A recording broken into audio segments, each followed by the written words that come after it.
നമസ്കാരം. The tarot insight ജേണിയിലേക്ക് എല്ലാവർക്കും സ്വാഗതം.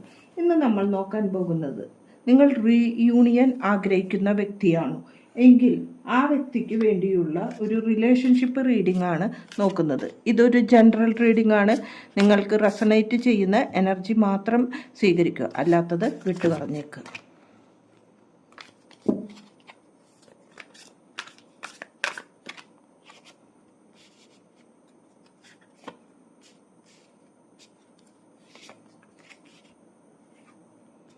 Five of Wands, The Chariot, King of Pentacles എന്ന കാർഡാണ് വന്നിരിക്കുന്നത്. ഇവിടെ 5 of Wands എന്ന കാർഡ് പറയുന്നത്, നിങ്ങളുടെ പങ്കാളിയുമായി നിങ്ങൾ അല്ലെങ്കിൽ നിങ്ങളുടെ ബന്ധത്തിൽ അറിയേണ്ട കാര്യങ്ങൾ എന്താണെന്ന് വെച്ചാൽ, ഒരു ഓപ്പർച്യൂണിറ്റി, ഒരു അവസരങ്ങൾ നിങ്ങൾ കണ്ടെത്തി കൊളാബറേറ്റ് ചെയ്ത്, അതായത് കൂടി യോജിച്ചുകൊണ്ട് പോകേണ്ടതാണ് എന്ന് കാണുന്നു. നിങ്ങൾക്ക് ആവശ്യമില്ലാത്ത ഫൈറ്റുകളും ആർഗ്യുമെൻസും ഉപേക്ഷിച്ചുകൊണ്ട് ഒരു കോമ്പറ്റീറ്റീവ്, അതായത് ഞാൻ നീ എന്നുള്ള ഈഗോ അല്ലെങ്കിൽ ഒരു കോമ്പറ്റീഷൻ ലൈഫിൽ ഇല്ലാതെ മുന്നോട്ട് പോകേണ്ടതാണ് എന്ന് കാണുന്നു. ഇവിടെ മെൻ്റൽ സ്ട്രഗിൾസും അതിനു വേണ്ടിയുള്ള ഒരു ഫൈറ്റിംഗ് ടെൻഡൻസിയും കൂടുതലായാണ് കാണുന്നത്. നിങ്ങളുടെ പങ്കാളിയുമായി നിങ്ങൾ ആശയവിനിമയം മെച്ചപ്പെടുത്തുവാൻ വേണ്ടി രണ്ടുപേരും രണ്ട് ദിശയിലേക്ക് ഓടുന്ന കുതിരകളെ പോലെയാണ് ഇപ്പോൾ മുന്നോട്ട് പോകുന്നത്. ഒരു ഫോക്കസ് ചെയ്തുകൊണ്ട് നിങ്ങൾ മുന്നോട്ട് പോകുന്നതായി കാണുന്നില്ല.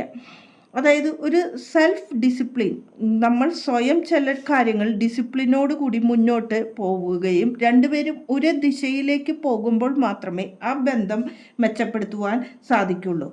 ഒരു റോങ് ഡിസിഷൻ അല്ലെങ്കിൽ ഒരു ഡയറക്ഷൻ എടുത്തുകൊണ്ട് രണ്ടുപേരും രണ്ട് ദിശയിൽ പോകുമ്പോൾ അവിടെ പങ്കാളികൾ തമ്മിലുള്ള ഒരുമിക്കൽ അത് കുറവായി പോകുന്നതായി കാണുന്നു. ചില കാര്യങ്ങൾ നമ്മളുടെ ജീവിതത്തിൽ ഈഗോയും അല്ലെങ്കിൽ ചില കാര്യങ്ങളിൽ ആക്സെപ്റ്റ് ചെയ്യാനും വിട്ടുകൊടുക്കുവാനുമുള്ള ഒരു ടെൻഡൻസി ഇല്ലായ്മയും ഇതിലെ ഈ ബന്ധത്തിൽ പ്രശ്നങ്ങളായി കാണുന്നുണ്ട്. ഇനി നിങ്ങളുടെ ഈ ബന്ധത്തിലെ ഇപ്പോഴത്തെ ഊർജം എന്ന് പറഞ്ഞാൽ, നിങ്ങൾ ചില കാര്യങ്ങളിൽ മാത്രം ശ്രദ്ധ കേന്ദ്രീകരിച്ചു പോകുന്നതായി കാണും. അത് ഫൈനാൻഷ്യൽ ആയിരിക്കാം, അല്ലെങ്കിൽ ചില മെറ്റീരിയൽ ആസ്പെക്റ്റ്, അതായത് നിങ്ങളുടെ കരിയറിന് വേണ്ടിയുള്ളതോ നിങ്ങളുടേതായ ചില ലക്ഷ്യങ്ങളിലോ മാത്രമാണ് നിങ്ങൾ ഫോക്കസ് ചെയ്ത് കൊണ്ടുപോകുന്നതായി കാണുന്നു.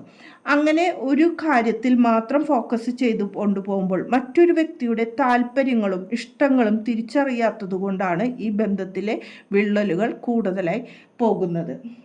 ഇവിടെ നിങ്ങൾ റീയൂണിയൻ ആവശ്യപ്പെടുന്ന വ്യക്തിയാണെങ്കിൽ നിങ്ങൾ പരസ്പരം തിരിച്ചറിഞ്ഞ് സ്നേഹത്തോടു കൂടി മുന്നോട്ട് പോകേണ്ടതാണ് എന്നതാണ് ഇവിടുത്തെ എനർജിയിൽ കാണുന്നത്. നന്ദി, നമസ്കാരം.